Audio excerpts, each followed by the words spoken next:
Hello, here we are. Welcome to another production.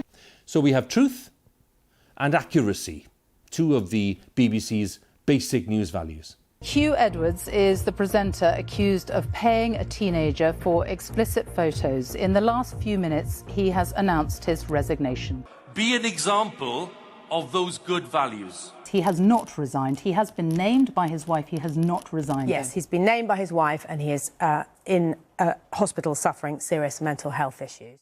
One more important bit of advice: to protect people under the age of 18. YouTube is by far the most popular source of entertainment and news. And we had quite a long chat with him. I'd never had a kind of general chat like that before. We weren't talking about anything controversial, to be honest. It was more to do with environment, gardening and the environment, basically. Journalists find their news stories from many different places, and we call them sources.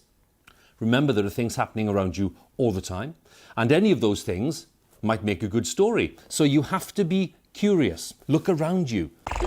Listen, ask questions, talk to people, find out what's going on. Be persistent. Don't give up after a few questions. What surprises you? What shocks you? What interests you? And how do you know if it's true? But I did realise that he's got quite a mischievous sense of humour. He's quite a tease. He's obviously very thoughtful, and you know, he's kind of across the big issues in life. I was genuinely impressed with him. You're so both teasers, so you must have gotten like a mouse on fire. Well, I didn't tease him. Okay, so. Oh, that is lovely. That is, isn't it? Would you really say, oh, there's an aubergine in there, I'm not going to have it? No, because I don't dislike it that much. It's just not my favourite. I find it a bit dull. Tell you what's toxic, I've always found toxic, is aubergine. Do you like aubergine? Do you? Is there a toxic work environment? But do you like aubergine? Because I don't like aubergine. It's just a personal thing. It's just not my favourite. I have an evil eye. You should know that I am programmed by the BBC. Now, when I joined the BBC, I basically thought to myself, well, I've arrived, haven't I? Nothing can go wrong, as we say, at 9 to 10 every night, before everything goes wrong, yes? I'm paid to cover that up, which of course I do with my customary authority and diligence and style. I do wonder sometimes why people are critical of the BBC, because, you know, we're very good at mucking it up ourselves without getting other people to do it for us. Yeah, we're experts at that.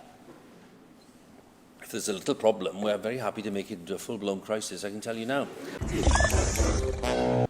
Is there a point to the BBC today? Finally, we get some of our best news stories from witnesses. That's to say, people who are on the spot when something happens, and they can tell us all about it. One note of caution. Always be careful. It's important to check all the sources. They might not be giving you the full picture, or they might have made, an innocent mistake. Don't be embarrassed to recognise what you've done and what you've achieved. It's a wonderful thing. The second thing I want you to think about is values. And I'm sorry if that sounds a bit vague or preachy,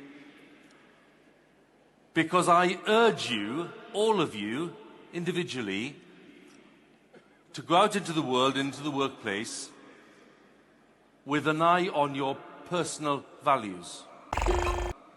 At a time when there's a lot of debate in public life about people's values. Deal with them with decency. Deal with them with honesty. Be an example of those good values. Because public debate is debased if all we do is abuse each other. We have to treat people with respect. And don't underestimate the way that people will value your integrity and your truthfulness. So good luck finding the news stories, have fun, and we'll talk again. You should know that I am programmed by the BBC. BBC propaganda. Stop, blink! The Queen interrupted her holiday to have these films made. She will be rewarded by the knowledge that the whole free world will see these unforgettable pictures of the royal family and its newest member, Prince Andrew. Sandy. My close friends call me Randy. I'm a naughty guy. Contraception comes in handy, or I'd have more children than Princess Di. I like to have a lie down wherever I go, 'cause I'm just a prince who can't say no.